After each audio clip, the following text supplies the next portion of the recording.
1941 সাল, লাহোর শহর। সায়েদ আবু আলা মওদুদি নামের একজন ধর্মীয় চিন্তক মাত্র ৭৫ জন মানুষ নিয়ে একটা দল গঠন করলেন, নাম জামায়াতে ইসলামী। তাদের আদর্শের মূল কথা ছিল একটাই, সার্বভৌম শুধু আল্লাহর। মানুষের ভোটে মানুষের তৈরি সংসদে রাষ্ট্র চালানো ইসলামসম্মত নয়। এই কথাটার মানে কি?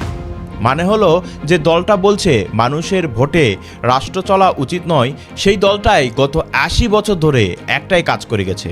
মানুষের ভোট চেয়েছে, সংসদে গেছে, নির্বাচনে দাঁড়িয়েছে, মন্ত্রী হয়েছে। ধরুন একজন মানুষ, সে বলছে আমি কখনো বাজার থেকে কিছু কিনবো না, কিন্তু সেই মানুষটাই প্রতিদিন সকালে বাজারে যাচ্ছেন এবং তার প্রয়োজনীয় জিনিস কিনে নিয়ে আসছেন। তাহলে আপনি কি সেই মানুষকে বিশ্বাস করবেন? এটাই প্রথম বিরোধাভাস। আর দ্বিতীয়টা আরও বড়।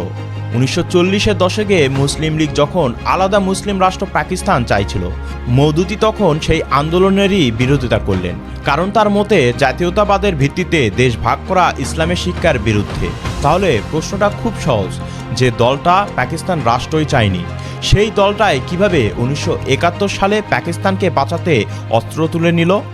উত্তর খুঁজতে হলে 1971-এ যেতে হবে।